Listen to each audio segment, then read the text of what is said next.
Seniors, stop reheating these three foods. They're secretly hurting you. You think you're just warming up leftovers. But what if the microwave is quietly working against your health? Because right now there are three foods sitting in your fridge that should never be reheated, especially after 60. And the risks aren't just about taste or texture. They're about cancer-causing compounds, toxic protein changes, and foodborne threats that your aging gut and immune system can no longer fight off like they used to. And the first one is a shocking mistake.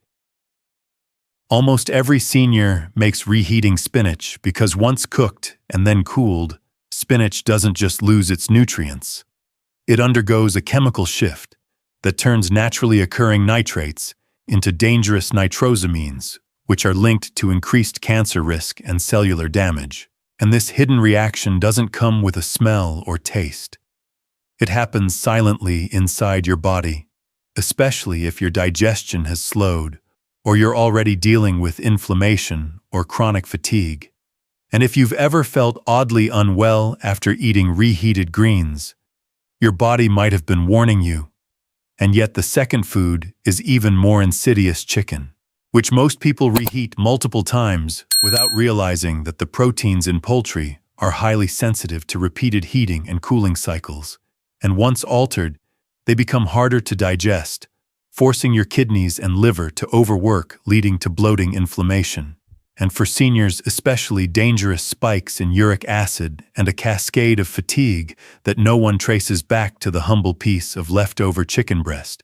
And if you've had strange joint stiffness or gut discomfort after a harmless meal of microwaved meat, you're not imagining it. This is one of the most overlooked dietary traps for aging bodies. And then there's rice, the third and most deceptive danger. Because unlike chicken or spinach, rice looks, smells, and tastes totally fine after reheating. But lurking in its grains is a bacterium called Bacillus cereus, which can survive the first cooking and multiply during cooling, releasing toxins that don't get destroyed when you reheat the rice, meaning you can eat it piping hot and still get food poisoning. Severe enough to trigger diarrhea, vomiting, and long-term damage to a weakened digestive tract, especially in older adults who are already low in stomach acid. And the scariest part is that most cases go undiagnosed or dismissed as a little stomach bug, when in truth, they're cumulative assaults on your digestive lining, your microbiome, your overall vitality. And yet, while these three foods should never be reheated, there are three you must reheat, not just for safety, but to unlock their full healing power. And the first is one that people too often eat cold out of convenience: potatoes. Because when cold cooked potatoes contain resistant starch that's difficult to break down. But when reheated properly, that starch transforms into a digestible, blood sugar balancing carbohydrate that actually supports insulin regulation and gut health. Crucial for seniors dealing with prediabetes, weight gain, or fatigue. And skipping this simple step means you're eating something your body treats like glue instead of fuel. And the second food is soup, especially bone broth-based or vegetable-dense types, because many of the immune-supporting compounds, collagen, gelatin, certain fat-soluble vitamins solidify in the fridge and only become fully bioavailable once reheated, meaning that bowl of cold or lukewarm soup isn't healing you. It's just sitting in your stomach like a missed opportunity. And if you've ever felt like soup used to nourish you more than it does now, it's probably because you're not warming it enough to unlock the nutrients your body desperately craves as you age. And the final food you must reheat is eggs, especially hard-boiled or scrambled. Because contrary to popular fear, properly stored and reheated eggs are one of the most bioavailable sources of protein, B12, and choline, but only if they're brought back to a warm, gentle heat that reactivates the fats and amino acids without overcooking them. And seniors who eat cold eggs straight from the fridge are missing one of the easiest tools to support brain function, hormone balance, and energy production. And over time, this one small adjustment can mean the difference between sluggish mornings and mentally alert ones, between fatigue and vitality. And that's the hidden truth no one told you about reheating food after 50.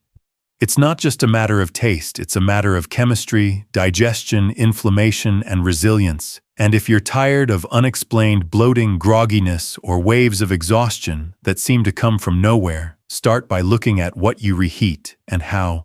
Because your microwave isn't neutral. It's a decision point, a trigger, a tool that can either protect your health or slowly undermine it with each silent meal you thought was safe. And maybe you've never thought twice about what reheating does to your food, because for most of your life, food was food. Leftovers were practical. Warming them up was common sense. And no one warned you that aging changes everything. Not just how you feel, but how your body processes, absorbs, and recovers from the wrong signals, and the microwave, for all its convenience, sends chemical messages into every bite you take. Especially if that food is one of the dangerous 3. And the reason that matters now more than ever is because your gut, the very engine of your immune system, is no longer as resilient as it once was. And every reheated mistake becomes a form of invisible sabotage, chipping away at your vitality, not with explosions, but with erosion. A little less energy here, a little more brain fog there, sleep that's more restless, joints that are a little tighter, and every time you say, "I guess that's just aging," what you're really saying is, "I'm accepting decline. I might be able to prevent." And that's what makes this so shocking. Not that food is changing, but that you are. And yet no one taught you the new rules. No one said spinach becomes a slow toxin, or that chicken can hijack your digestion when reheated, or that leftover rice carries silent bacteria that survive your microwave and hit your immune system like a gut punch. And most doctors won't mention it because they're trained to treat disease. Not subtle inflammation, not silent gut distress, not the quiet cascade of fatigue and confusion that starts when your meals stop supporting your repair systems. And if you've noticed yourself feeling full but undernourished, like you're eating but still lacking something, the culprit could be sitting right there on your dinner plate, food that once fed you, now wearing a mask chemically altered by careless reheating, turning nourishment into noise and noise into burden, and you need less burden, not more. Your body now has fewer margins, less room for error. It needs food to be intentional, not habitual. Because when you reheat the wrong thing, you invite slow toxicity. But when you reheat the right thing, you unlock medicine potatoes that stabilize blood sugar and soothe the gut soups that reawaken the immune system. Eggs that restore your neurotransmitters. And the tragedy is that most seniors do the opposite. They eat cold soup from the fridge, thinking they're saving time, chew through cold potatoes, and wonder why they feel bloated. Gulp down cold eggs, thinking they're being healthy, and then reheat chicken, rice, and spinach without a second thought, never connecting the dots between that decision and the indigestion. The lethargy, the sense of heaviness that shows up hours later like a ghost they can't name. And if that ghost has been haunting you, if you felt just a little off after meals, if your appetite is fading, if your gut feels unpredictable, this might be the invisible culprit you've been overlooking. And the power is back in your hands now. You can't stop aging, but you can stop surrendering to the habits that accelerate it. And changing how you reheat your food isn't about becoming paranoid. It's about becoming powerful again, precise again, connected again to how your body speaks to you through symptoms you've been taught to ignore. So when you stand in front of your microwave, it's not just a routine anymore, it's a choice, a message, a decision to either inflame your body or help it recover. And maybe that sounds small, but the truth is everything about health after 50 is built on small, repeatable, invisible actions that either move you toward energy or toward depletion, and food is the first line, the first voice, the first clue. And it starts not with some extreme diet or expensive supplement. It starts with heat, with intention. with understanding that the difference between fuel and harm might be 90 seconds and the wrong ingredient. That's how close the line is. Because once you understand that reheating is not just convenience, it's chemistry. You stop thinking of leftovers as neutral and start seeing them as alive, shifting, reactive, sometimes medicinal, sometimes dangerous, depending entirely on what you reheat and how, and that awareness alone is revolutionary, because it makes you question every unconscious choice you've made at mealtime for the past 20 years, and suddenly the pattern becomes obvious. The days you feel most foggy, most heavy, most mentally dull, those are often the days you ate quickly, reheated food that you trusted because you'd cooked it before. Not realizing that heat changes molecules, and molecules change how your body responds, especially when you've passed 50, and your gut bacteria have shifted, your enzyme levels have dropped, your ability to detoxify is no longer automatic, and every meal becomes either an act of support or a silent assault. And the line between the two is thinner than ever. Because after a certain age, symptoms that used to come and go start to stay longer. And what once felt like just a bad night's sleep turns into weeks of fatigue. What used to be a little indigestion becomes chronic bloating, and you chalk it up to getting older. But what if it's not aging, it's accumulation? What if every poorly reheated plate is a layer of stress your body doesn't recover from? And what if that stress is what's draining your energy, not your age? Because here's what no one tells you about spinach. It doesn't just lose nutrients when reheated. It turns those lost nutrients into something your body has to fight. The nitrates convert into nitrosamines, especially under high heat. And those compounds are linked to DNA damage, oxidative stress, and increased cancer risk. And your body already dealing with slower cell turnover, reduced antioxidant defenses, and cumulative damage now has to divert precious resources to clean up what was once a healthy vegetable and chicken. It's not just harder to digest when reheated, it becomes inflammatory. The protein chains break down into structures your body recognizes as partial threats, especially if your digestive system is compromised, or if you already have low-grade inflammation. And this can trigger immune responses that feel like stiffness, fatigue, brain fog, even mood swings, and the more often it happens, the more your body normalizes the inflammation, until one day you don't even remember what it felt like to feel light, clear, energetic after eating. And with rice, the danger isn't the food. It's the bacteria that outsmarts your microwave. Bacillus cereus is heat-resistant.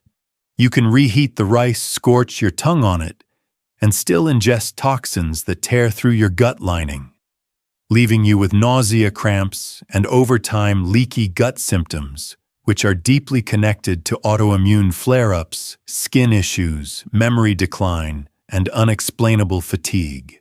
And none of these foods seem threatening on their own, but that's what makes them so dangerous. They don't warn you. They don't smell rotten.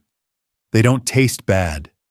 They just sit there warm on your plate, carrying hidden threats that your body is too tired to handle again and again.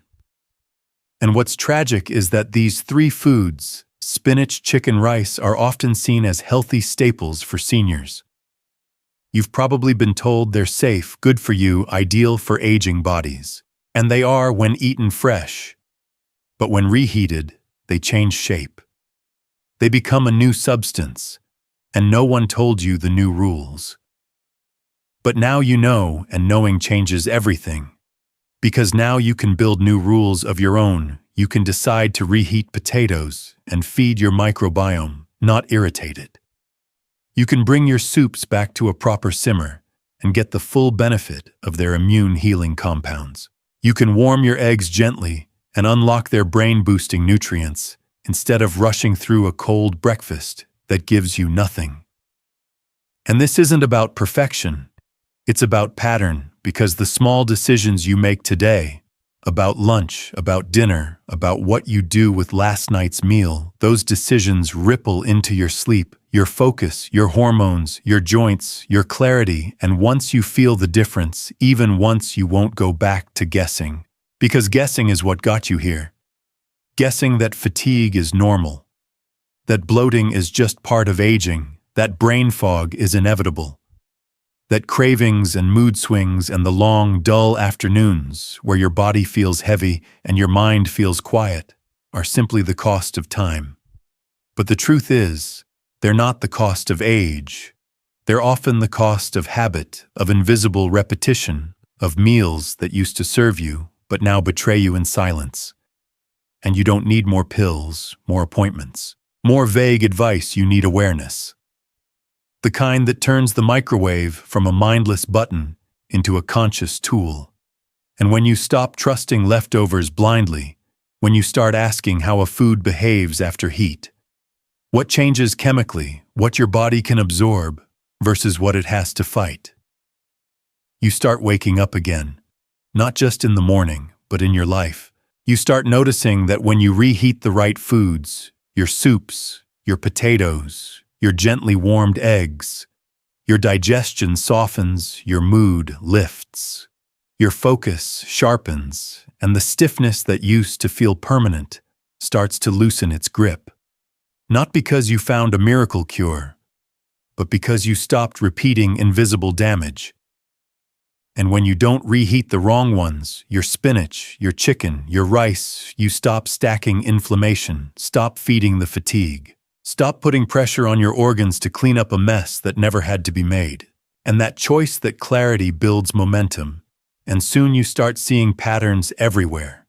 The snacks that leave you groggy, the meals that leave you wired, the cold foods that leave you foggy. And suddenly eating becomes intelligence, again becomes healing, again becomes a form of remembering what vitality feels like, what strength tastes like, what sharpness is. And that is how you turn food into medicine, not through restriction or obsession, but through attention, through the daily decision to stop poisoning yourself politely and start feeding yourself on purpose. Because you don't need to overhaul your entire diet. You just need to know when to stop and when to warm. And the secret is, it was never about the food.